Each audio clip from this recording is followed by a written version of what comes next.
TIGC Centro 96.3. Póngala. ¡Pásela!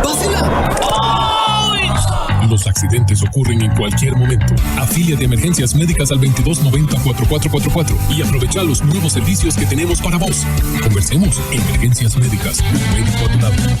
Hágalo más fácil con nuestra app Bancamóvil del Banco Popular. Esta renovada versión le ofrece mayor agilidad y protección en la navegación, junto con un moderno diseño y notificaciones de uso que mejoran su experiencia. Por su seguridad, cuenta con reconocimiento facial o huella dactilar, además de estar integrada con nuestras aplicaciones BP Venta de Bienes y BP Promociones. App Bancamóvil, aún más fácil, rápida y segura. Descárguela o actualícela hoy mismo en su celular, desde cualquiera de las tiendas y aplicaciones autorizadas. Banco Popular y de Desarrollo Comunal. WhatsApp, programa Horizontes, 83 41 41 42. Envíenos sus comentarios, noticias, audios y videos al WhatsApp, programa Horizontes, 83 41 41 42.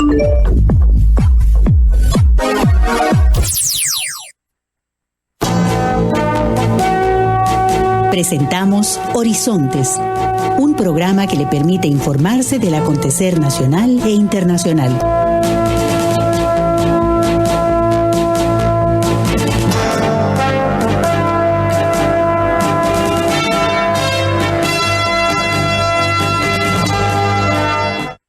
Buenos días, muy buenos días, nuestro compañero.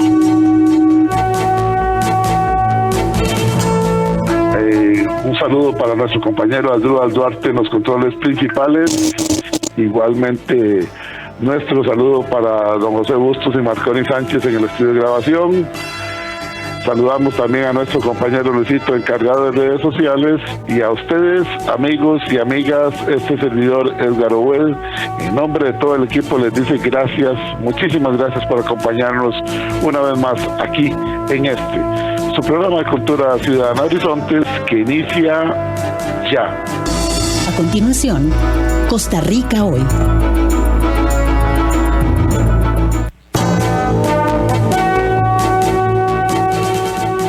Gracias amigas, gracias amigos por acompañarnos en esta hora de democracia radial, como es Horizontes, su programa de cultura ciudadana. Más de 16 años y medio, así como lo oye, más de 16 años y medio de transmisión ininterrumpida. Este es su programa Horizontes, un programa que nació con la única finalidad de ser una hora de democracia radial, donde ustedes y nosotros podamos hablar y compartir libre y abiertamente algunos temas que por algunos intereses económicos, ideológicos y quién sabe por qué otras razones no se presentan en otros medios.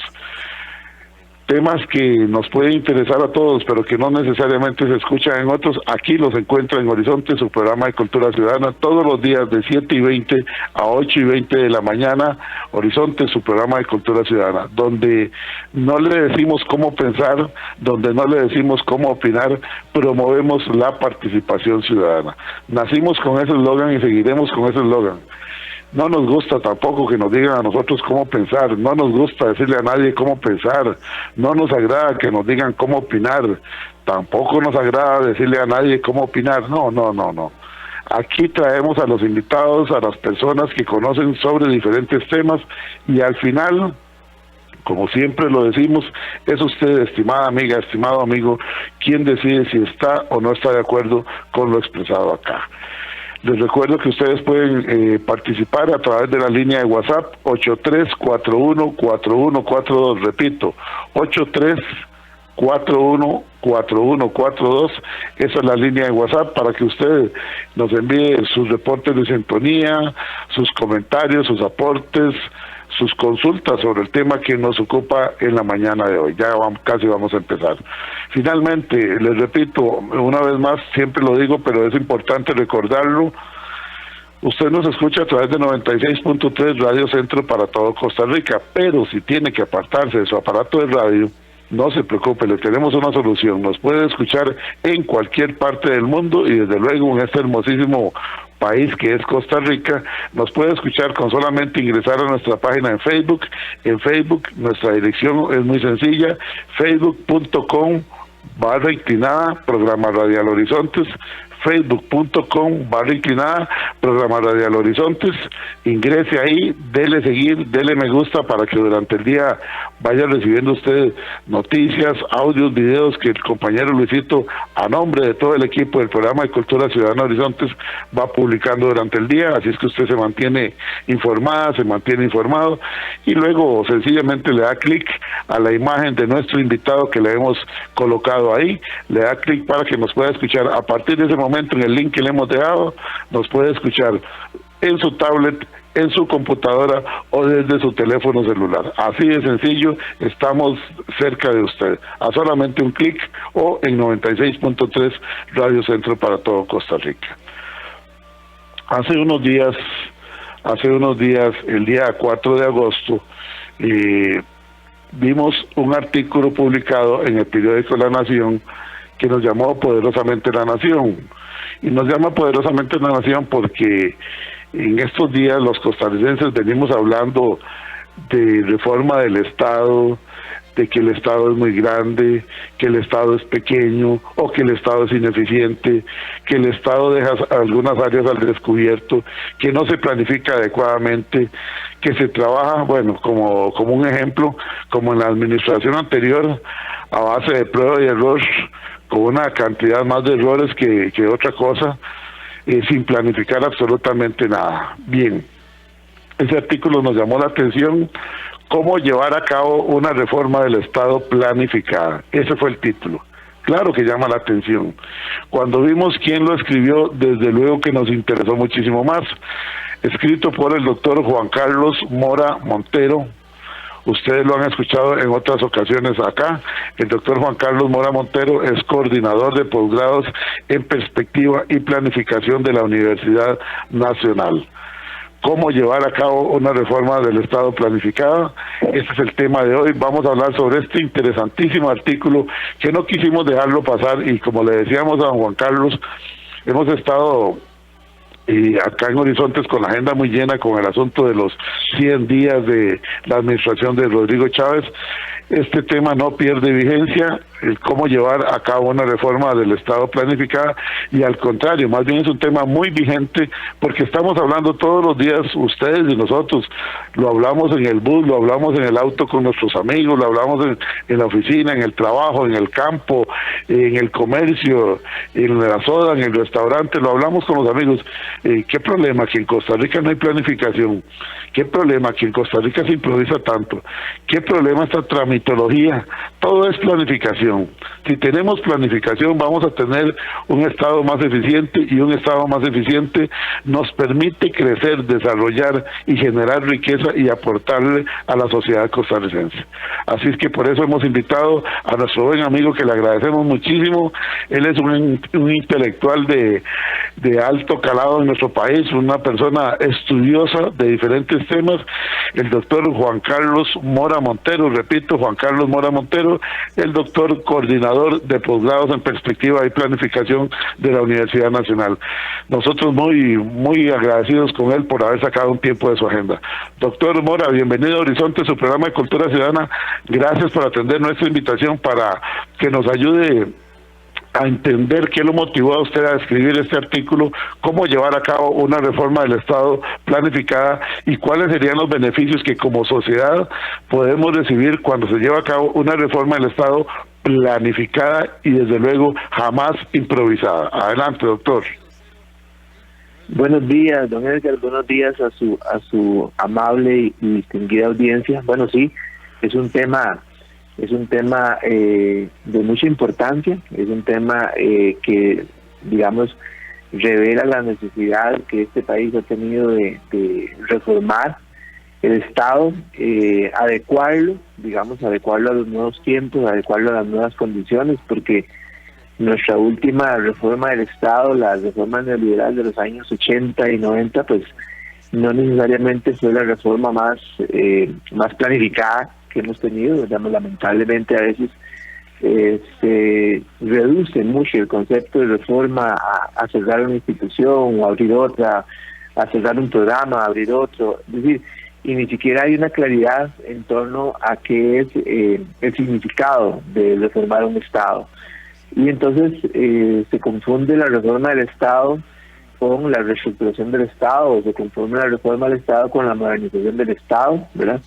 Y son temas que lo que evidencian es que falta claridad, falta visión, digamos, de largo plazo fundamentalmente, que es lo que nosotros decimos, en torno a cuando hablamos de reforma del Estado, de qué es lo que estamos hablando, porque la reforma puede ser una reforma por el lado de la modernización del Estado, que significaría hacerlo más funcional, o sea, mejorar la funcionalidad del Estado, como usted acaba de mencionarlo muy bien, hacerlo más eficiente, más ágil, más transparente, más oportuno en la atención de las necesidades de la sociedad, mayor creación de valor público en general, o puede ser efectivamente una reestructuración, es decir, estamos diciendo que el organigrama del Estado, digamos, estuve leyendo, escuché a doña Pilar un día de estos decir que estamos hablando de 325 entidades públicas, entre instituciones y programas públicos y otras cosas, pues uno de entrada decir que son muchas o que son pocas, como usted muy bien lo ha dicho,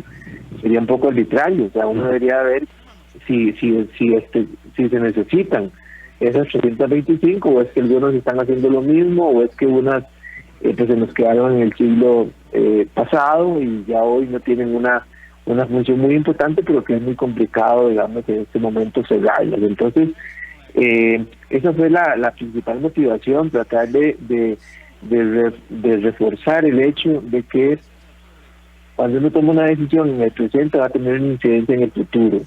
Por lo tanto, esa decisión que se toma en el presente debería ser una decisión bien fundamentada y no pensando únicamente en la coyuntura, o sea, no pensando únicamente en tapar la gotera, sino que en el futuro haber tapado esta gotera no nos genere más goteras en otras partes, ¿verdad? Y eso me parece que es esencial. O sea, yo creo que esa fue la principal motivación, don Edgar.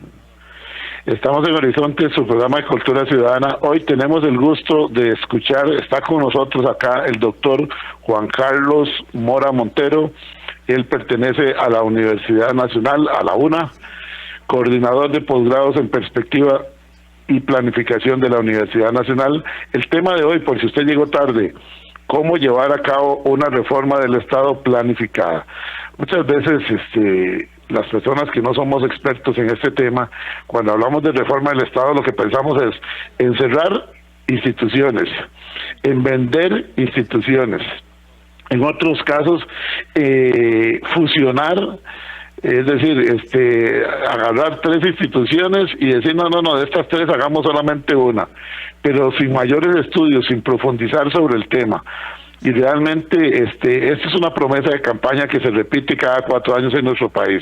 La reforma del Estado, vamos a modernizar el Estado, vamos a planificar de manera diferente, y al final se va quedando y se va quedando y se va quedando. Recordemos a Luis Guillermo Solís cuando en su campaña insistía en el cierre de instituciones, que nunca cerró y más bien las fortaleció y las dejó ahí.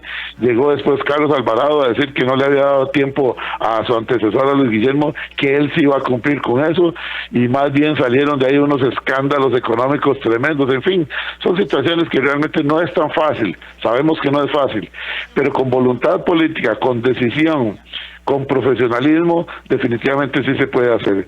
Y hay algo que hay que destacar acá, que quienes están trabajando en este caso, desde el Ministerio de Planificación, deben de ser personas que no tengan bandera política, porque están viendo hacia el futuro del país. No se puede pensar en la reforma del Estado y pensar en planificarla para 4 años. No, las cosas no pueden ser así. Estamos hablando del Estado, casualmente. No estamos hablando del gobierno. Cuando se habla de gobierno, se habla del gobierno de Rodrigo Chávez, 4 años, ok. El gobierno que tuvo Oscar Arias, 4 años, ok. El gobierno Bueno, no, mejor esos, los del PAC yo no los quiero mencionar. El gobierno de José María Figueres, 4 años. El gobierno de Rafael Ángel Calderón, 4 años, etcétera, etcétera. En fin, esos son gobiernos, pero cuando se habla de el Estado ya, eso le da una situación diferente. Cuando las leyes vienen para el Estado, entre quien entre las debe de cumplir y las debe de aplicar. Así es que le escuchamos con mucha atención, doctor Juan Carlos Mora Montero, con este tema, cómo llevar a cabo una reforma de Estado planificada y cuáles serían los elementos, los 3 pasos que usted dice en su artículo que se deben de considerar. Adelante. Sí, bueno, ahí ha tocado el tema clave. La reforma del Estado no puede verse únicamente como un tema político, ¿verdad? La reforma del Estado tiene que verse como un tema técnico y como un tema también metodológico, es decir, por eso es que no cabría decir que un gobierno en 4 años va a hacer una reforma del Estado. O sea, un gobierno en 4 años puede dejar montadas las bases para ver resultados en más largo plazo de esa reforma. Entonces, quizás una de los elementos que ha pesado sobre hacer la reforma que este país necesita es que ningún gobierno ha querido, digamos, meterse en eso porque sabe muy bien que eso tendría un costo político. O sea, el costo político es que reformar el Estado costarricense tal cual está hoy tendría algunas implicaciones no muy políticamente buenas para el partido o para el grupo que lo haga. Entonces, eso es un poco lo que hemos trabajado. El Estado costarricense, vamos a ver, la última esfuerzo importante de reforma del Estado se hizo, como lo decía antes, en los años 80 y 90, la reforma neoliberal de aquellos años, y en aquellos años el pensamiento era que, por ejemplo, en la parte funcional, lo más adecuado era copiar los modelos de las empresas privadas y los organismos financieros internacionales. Recuerdo los escritos de Franklin Keller y otra gente que hablaban de la condicionalidad cruzada. O sea, los organismos financieros nos condicionaron por medio de los planes de ajuste estructural la entrega de recursos a que nosotros reestructuráramos el Estado. Y esa reestructuración, como usted dijo muy bien, implicó básicamente privatizar algunos programas públicos, algunas instituciones inclusive, y agregar un elemento fundamental, que fue el elemento de que muchas de las actividades del Estado se podían contratar. O sea, se creó una cosa que se llamaba, en inglés le dicen outsourcing, o nosotros en español le decimos, se tercerizó algunas de las actividades. Por ejemplo, en lugar de que la institución las hiciera, las contrataba. Pero, ¿qué significó aquello? Aquello en aquel momento implicó que pues copiáramos algunos modelos de reforma, digamos, de países latinoamericanos. Por ejemplo, yo he escuchado con mucha atención todo el tema que ha planteado doña Pilar Cisneros hace unos días, sobre el tema, por ejemplo, de CONAVI, COSEBI, el MOP y toda esta cosa que es tan complicada de gobernar para un ministro del MOP.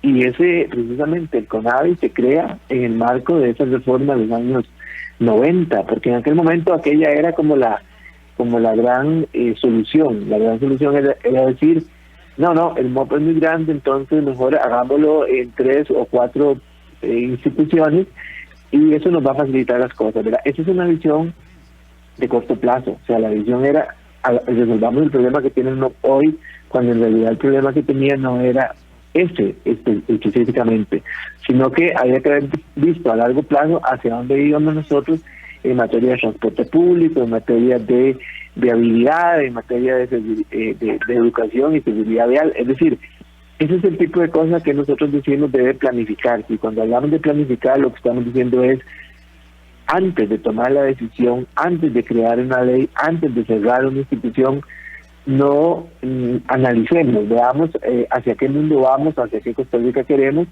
y bajo esa perspectiva planteemos una reforma planificada del Estado. Es decir, planificada es además anticipando, ¿verdad?, posibles circunstancias que se puedan presentar. Yo quiero, por ejemplo, contarle que la estructura del Estado costarricense, la estructura me refiero como al organigrama del Estado, esa figura del organigrama es una figura que se empezó a usar hace más de 167 años, y es una estructura totalmente jerárquica, copiada de los modelos de la milicia, por ejemplo, Y por eso cuando yo escucho que la gente dice es que el ministro ya no manda, o sea, el ministro no le puede dar una orden a una institución que a pesar de que está en su mismo sector, es una institución desconcentrada, entonces el ministro no puede darle órdenes, claro.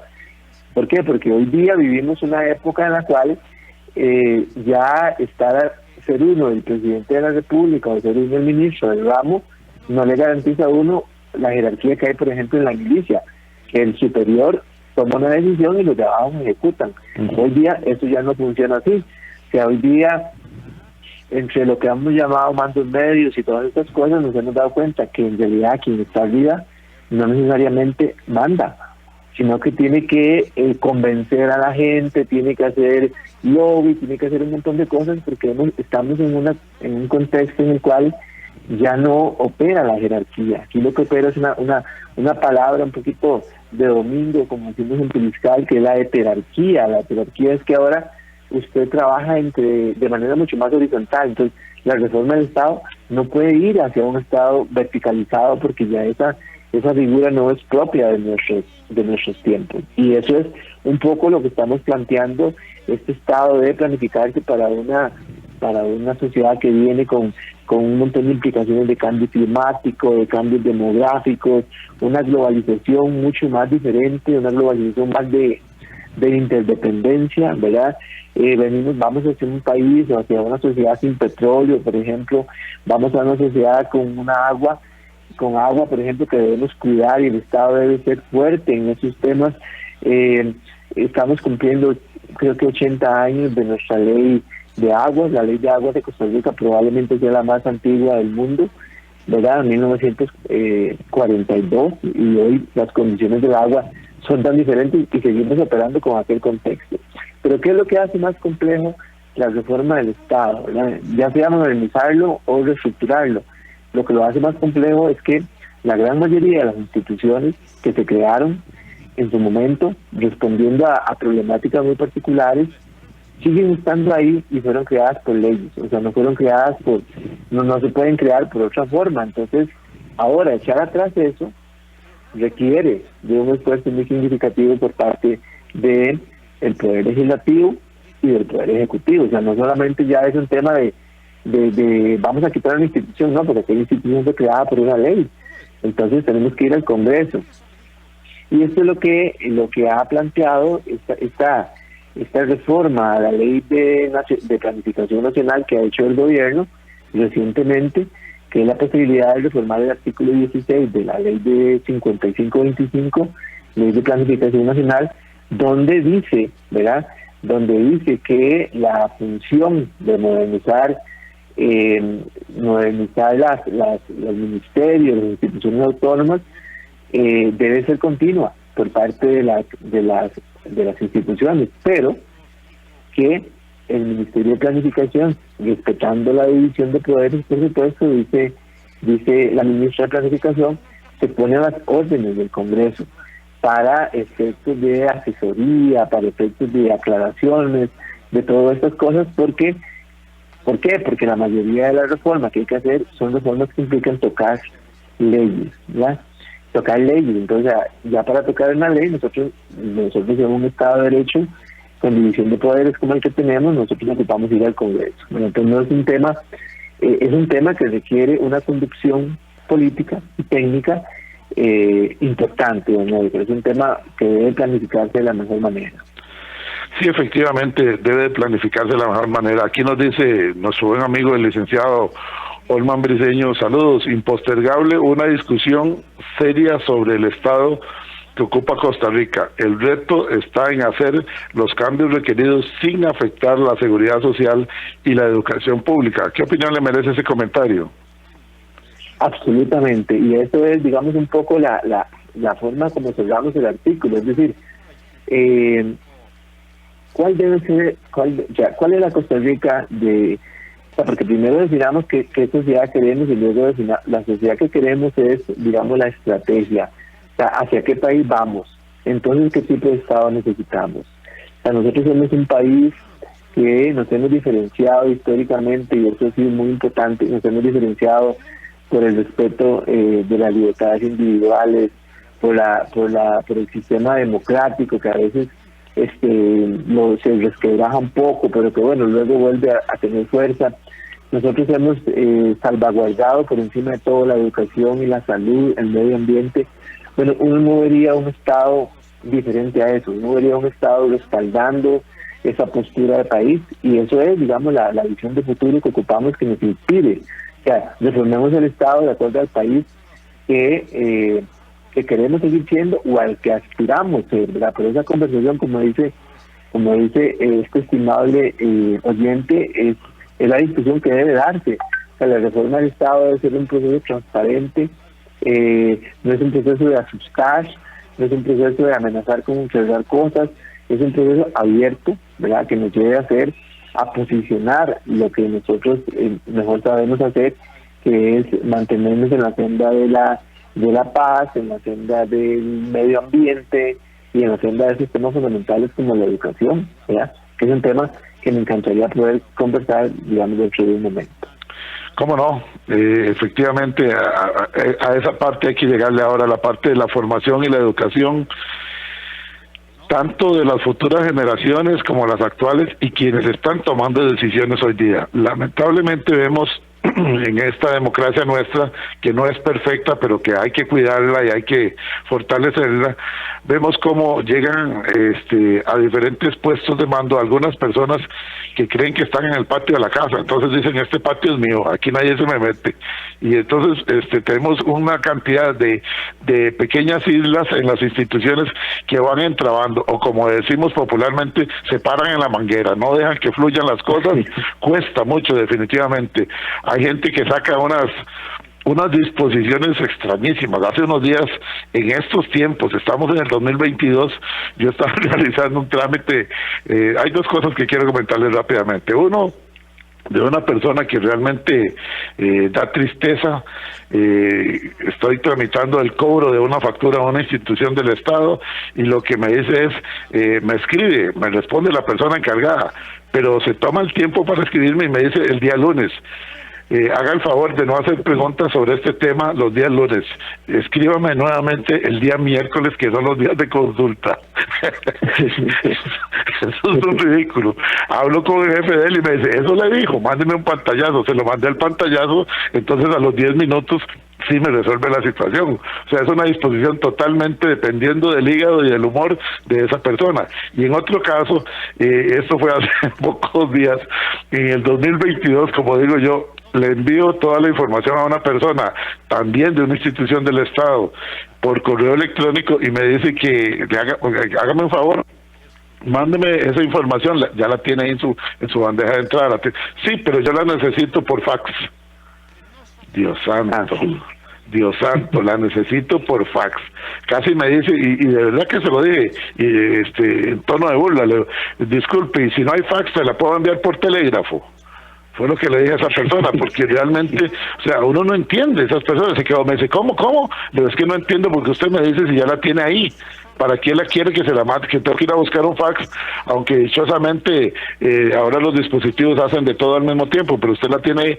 Bueno, es que yo la quiero así, si no me la manda no le doy trámite. Igual, requerir, entonces en ese caso no conocía al jefe de él, pero entonces a la Contraloría de Servicios de esa institución para que le llamen la atención, inmediatamente me dijeron, el asunto está solucionado, etcétera, etcétera. Ese tipo de situaciones realmente entorpecen el día a día de nosotros, los que queremos trabajar y sacar adelante este país. Pero vamos a una pausa con nuestro compañero Duarte allá en la cabina central de Radio Centro, y retornamos en Horizontes hoy hablando con el doctor Juan Carlos Mora Montero, coordinador de posgrados en perspectiva y planificación de la Universidad Nacional, cómo llevar a cabo una reforma del Estado planificada. Retornamos. Y a esta hora, actuamos o hablamos con Carlos Monge. Durante muchos años en mi vida usamos la palabra problema, y cuando el lío era grande, pues un problemón. Pero con los años, el cambio de vocabulario y con la llegada de las palabras estrés, bullying, inadaptado y muchas más, llegó el término crisis, y todas esas palabras cambiaron la forma de ver las cosas, pero sobre todo el modo de valorar y reaccionar ante ellas. Este modernismo trae un problema, porque aunque el diccionario diga que la crisis es un cambio profundo y de consecuencias importantes en un proceso o una situación, resulta que no nos parece tan grave como cuando tenemos un problemón definido como un asunto cuya solución se debe averiguar. Es decir, que puede tener varias soluciones y de ahí el esfuerzo por resolverlo. Parece sutil, pero nos hemos acostumbrado a las crisis. Hasta tenemos la crisis de los años 40, para no decir que una persona cuarentona le dio por comportarse como adolescente y necesita corrección. Escuchamos muchísimo la pregunta, ¿y cuándo se supera esta crisis? Es decir, con una actitud impersonal, alguien o de alguna manera se resolverá. Pero si dijéramos que tenemos un problemón, la pregunta sería, bueno, ¿y qué hacemos? ¿Cómo le entramos a la solución? Entonces, cambiemos. No tenemos una crisis fiscal, tenemos un problemón por deudas. Y así, Nicaragua no tiene una crisis, ni los partidos tradicionales, ni los puertos con la droga. Todos son problemones que requieren soluciones. Si usted es amante de la lectura, entonces le recomendamos la nueva novela de Carlos Monge, Ana y el mandadero de Lirenes. Disfrute de todos los relatos en cada página de un escritor costarricense. Ana y el mandadero de Lirenes. Solicítala ya al 7114-0157. Si desea volver a escuchar este mensaje o compartirlo, encuéntrelo como Carlos Monge Consultoría en Spotify y Facebook. Carlos Monge te presentó Actuamos o Hablamos. Hágalo más fácil con nuestra app Bancamóvil del Banco Popular. Esta renovada versión le ofrece mayor agilidad y protección en la navegación, junto con un moderno diseño y notificaciones de uso que mejoran su experiencia. Por su seguridad, cuenta con reconocimiento facial o huella dactilar, además de estar integrada con nuestras aplicaciones BP Venta de Bienes y BP Promociones. App Bancamóvil, aún más fácil, rápida y segura. Descárguela o actualícela hoy mismo en su celular, desde cualquiera de las tiendas de aplicaciones autorizadas. Banco Popular y de Desarrollo Comunal. WhatsApp, programa Horizontes, 83 41 41 42. Envíenos sus comentarios, noticias, audios y videos al WhatsApp, programa Horizontes, 83 41 41 42.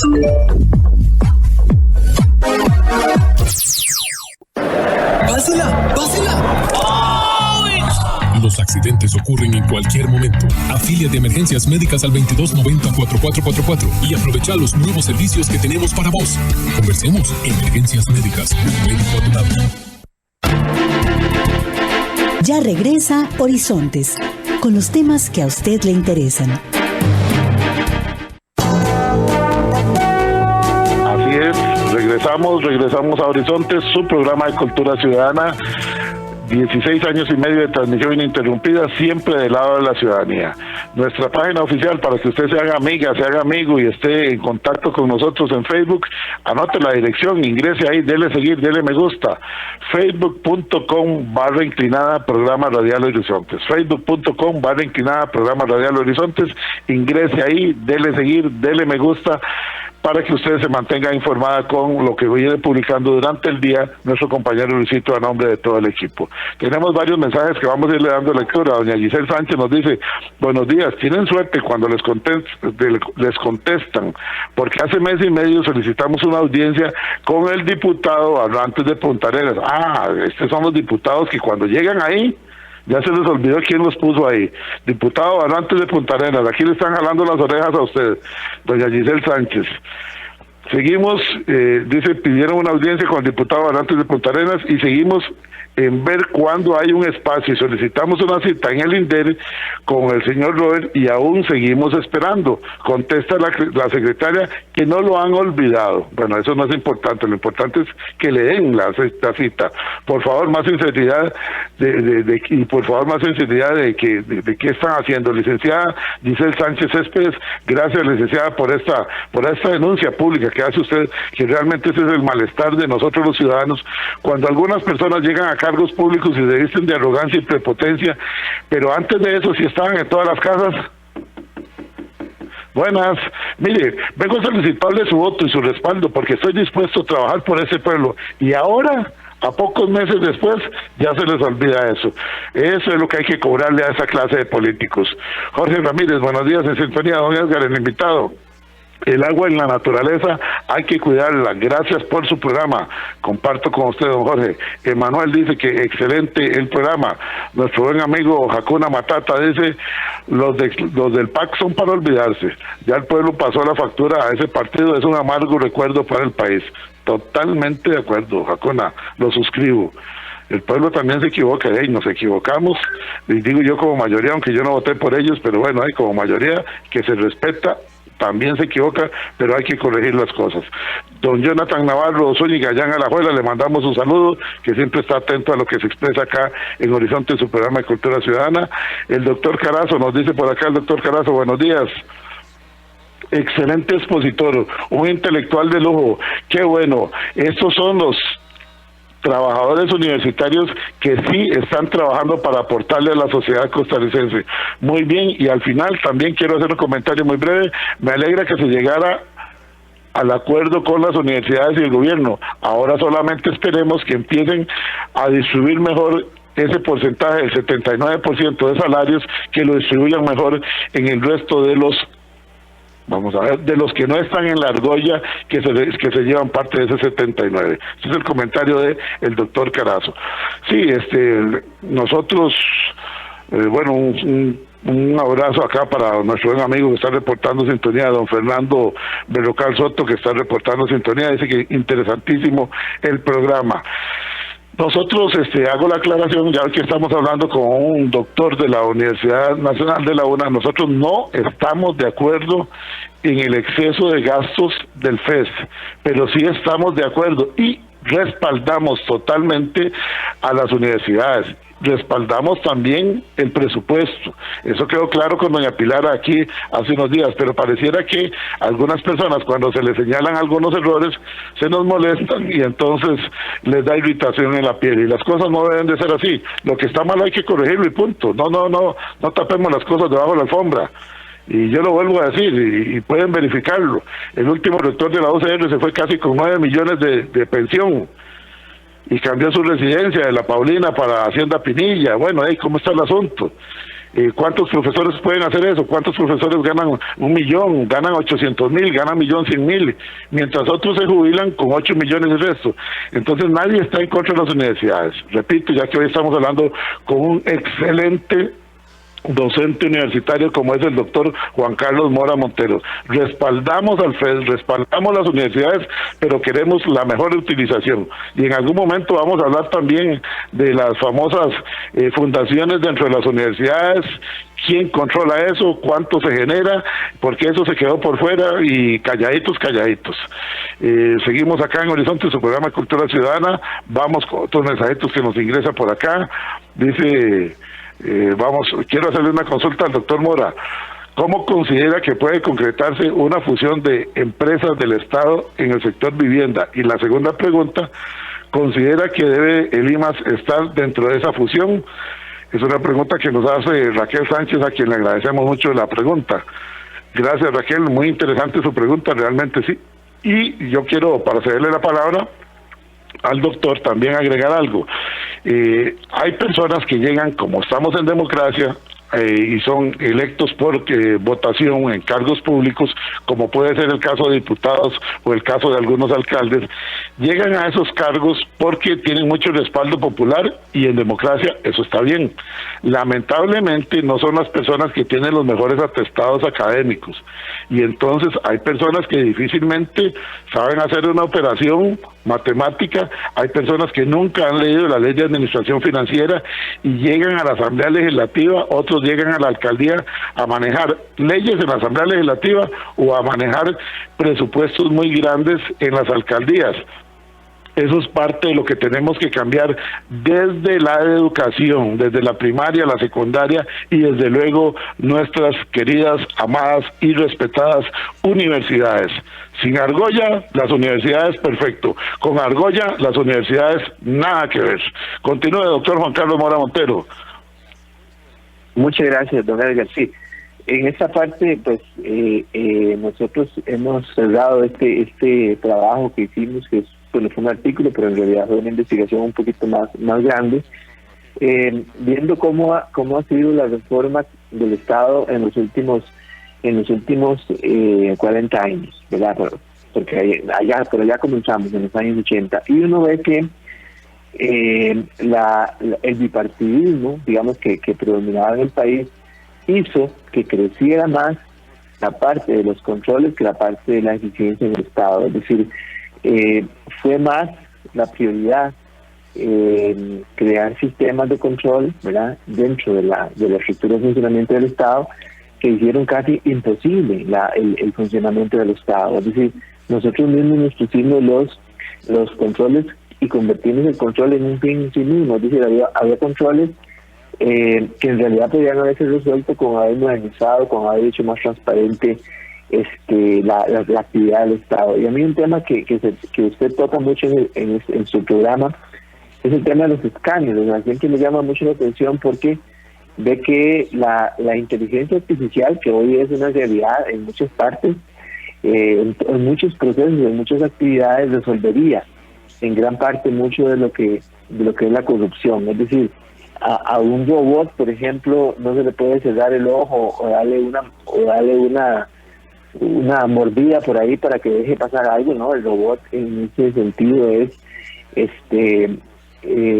una solución, digamos, a un problema de corrupción. Hay muchas cosas que podríamos resolver más que poniendo controles, modernizando la función del Estado. Entonces, cuando uno ve la pérdida de credibilidad que ha tenido el Estado, o sea, el Estado se nos cayó, las instituciones del Estado, digamos, de acuerdo con el Latinobarómetro, se ubican en las últimas posiciones de confianza de la gente. Es decir, la gente dejó de confiar en la Asamblea, la gente dejó de confiar en el gobierno, la gente dejó de confiar en una serie de instituciones, ¿verdad?, manteniendo solo la confianza en unas pocas. Pero ¿por qué se pierde la confianza? La confianza se pierde porque nosotros no recibimos de esas instituciones el valor público que estamos esperando que nos den. ¿Y eso qué es lo que hace? Bueno, eso es algo que nos afecta a todos. Entonces, cuando uno reforma el Estado, uno tiene que reformarlo para que se le acomode a sus intereses, que esa es la esencia. O sea, usted lo dijo muy bien, o sea, la reforma del Estado es apartidaria, la reforma del Estado es algo más técnico, aunque sí tiene, claro, por supuesto, una gran aporte y conducción política. La reforma del Estado debe garantizarnos a nosotros que se hace bajo estándares de lo mejor para el país, y no lo mejor para un sector, o lo mejor para un partido, o lo mejor para alguno de los actores sociales más relevantes. Entonces, la pregunta que hace esta oyente, Raquel, digamos, muy importante, o sea, hay que funcionar instituciones, probablemente sí, pero eso no debe ser el punto de partida, sino el punto de llegada. Si nosotros deberíamos de partir, bueno, ¿cómo ocupamos nosotros que se organice el sector vivienda del país? Porque ¿hacia dónde vamos? ¿Hacia qué tipo de país vamos? Un país, digamos, más igualitario. Entonces, quisiéramos que ese sector se divida, ¿verdad? Porque muchas de las instituciones que se crearon así con todo el respeto de transparencia, se crearon para dar puestos de trabajo, se crearon para dar condiciones. Entonces, usted ve que son... nosotros trabajamos en una investigación hace unos años, donde veíamos en Costa Rica cuántas funciones son duplicadas por instituciones, cuántas funciones nadie las hace y cuántas funciones requieren la acción coordinada de instituciones. Bueno, hay un montón de funciones que hacen instituciones que le corresponden a otras instituciones. Eso pasa en el país. Eso es parte de la reorganización, de la forma en cómo deben analizarse las cosas. O sea, deberíamos posicionar a cada institución en sus funciones. Y si estas funciones ya no son relevantes para el país que queremos y el país al que vamos, entonces deberíamos de pensar en tomar decisiones sobre la existencia o no, ¿verdad? O sobre la función o no de esas instituciones. Yo creo también que, como dice Raquel Sánchez, creo que es muy importante, eso sí, que no pongamos la caseta adelante de los bueyes, es decir, que no cambiemos la estructura primero para después ver la estrategia, sino que sea al contrario. ¿Qué país queremos? Y entonces, ¿qué Estado necesitamos? Ese Estado grande o chico, como usted lo dijo muy bien al principio del programa, no existe ni el Estado pequeño ni el Estado grande. Lo que existe es el Estado apropiado para el país que usted quiere ser. Entonces, si ocupamos un Estado que sea eficiente, y para ser eficiente hay que hacerlo más grande, esa será la ruta. Pero si más bien es al contrario, si ese Estado se requiere más pequeño, más concentrado, con más facilidades para tomar decisiones, esa será la ruta. Es decir, lo que llamamos la atención es que, y nos veía yo el dato de la popularidad del presidente, eso es muy importante. O sea, hacía rato que un presidente no tenía esa popularidad. Eso quiere decir que eso hay que aprovecharlo. O sea, es una ventana de oportunidad para poner las condiciones para que empiecen a darse esos cambios. Yo estoy seguro que eso sí, digamos, por eso le decía que hay un costo político asociado a la reforma.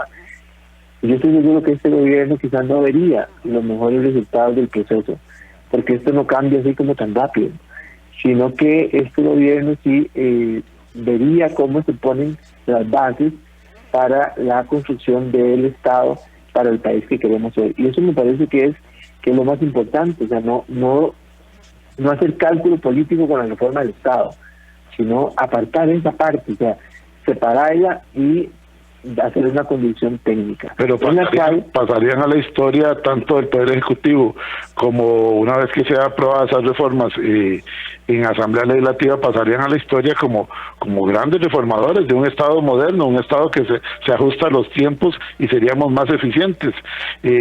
Aprovecho ya que lo interrumpí, doctor, para hacerle una consulta. ¿Qué tan buena debe ser la relación entre el Ejecutivo, donde estaba doña Natalia Díaz como ministra de la Presidencia y que fue diputada?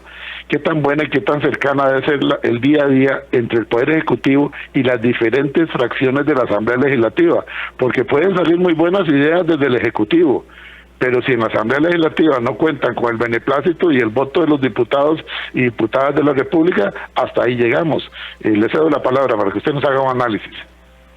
Hasta ahí llegamos, usted lo acaba de decir, esa es la palabra, hasta ahí llegamos, porque la gran mayoría de la reforma, digamos, yo puedo modernizar el funcionamiento de una institución sin necesidad de cambiar una ley, eso lo puedo hacer, es más, es mi obligación hacerlo. Por eso el artículo 16 de la ley de planificación que se está reformando lo que dice es: los ministerios e instituciones autónomas y semiautónomas llevarán a cabo una labor sistemática de modernización.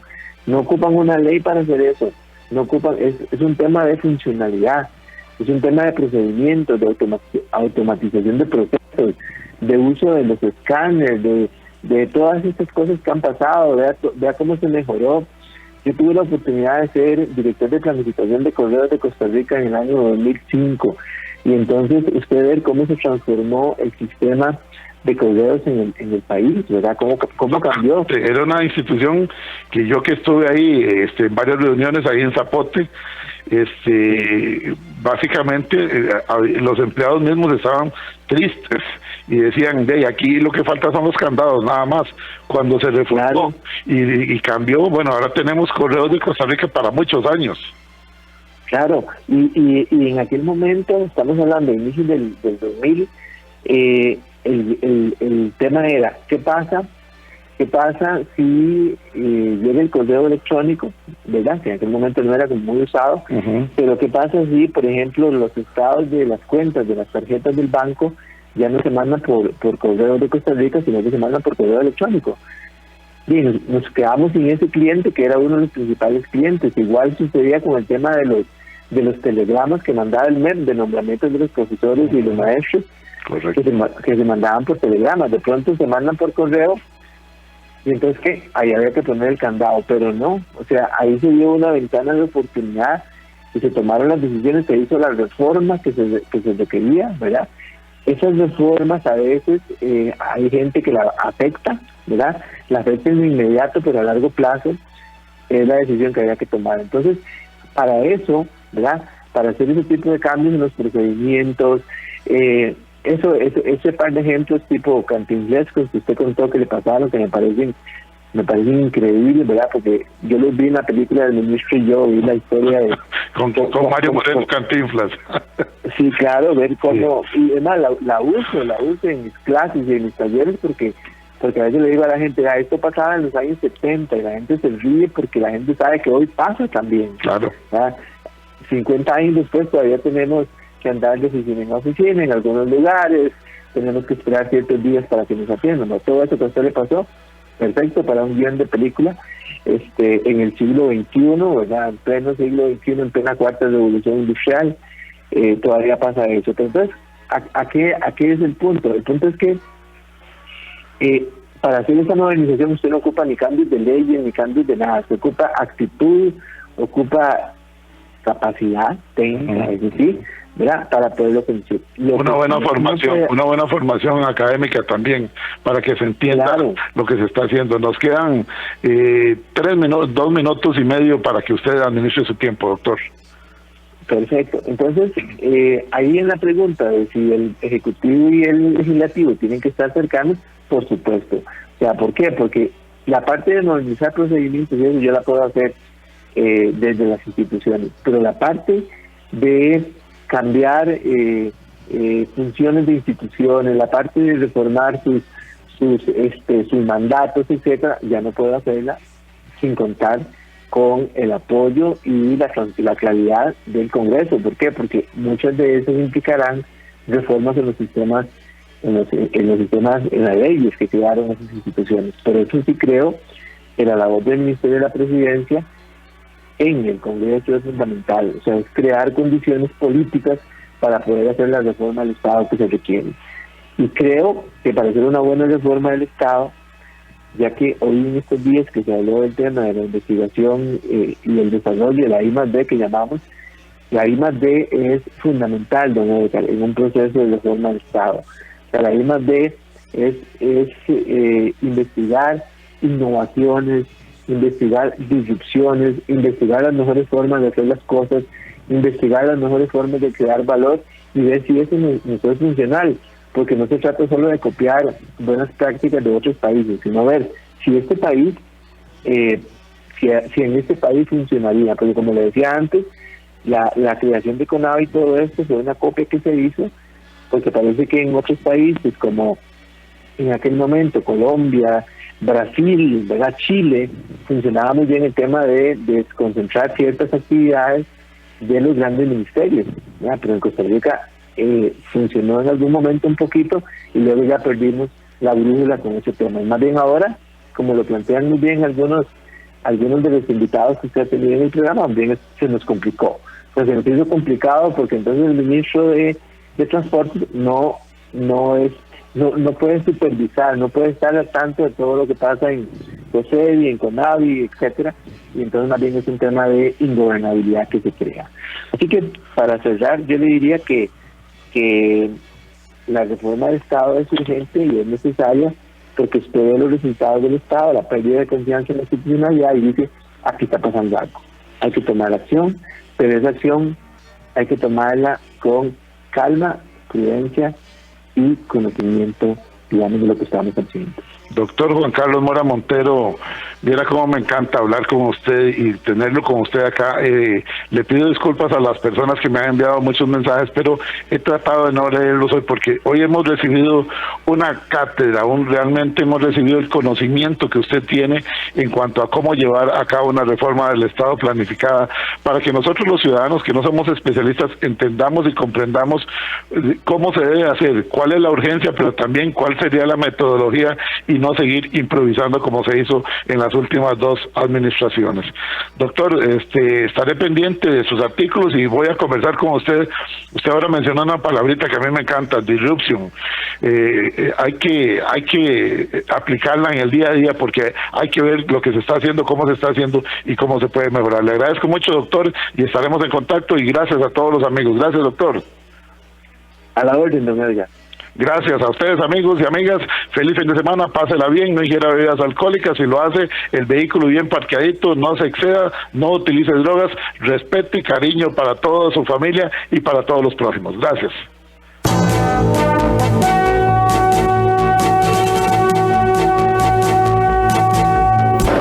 ¡Pásela! ¡Pásela!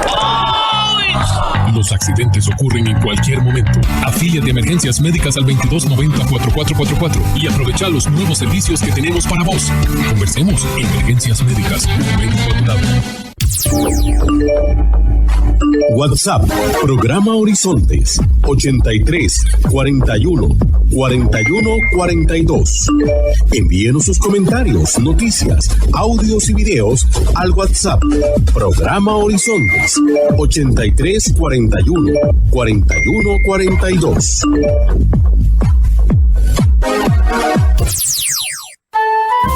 Recuerde, todos los martes, aquí en Horizontes, su programa de cultura ciudadana, a las 7:20 de la mañana, el programa La Voz Médica. Todos somos Unión Médica. Unión Médica Nacional. Somos el sindicato de los médicos y cirujanos de Costa Rica. Unión Médica.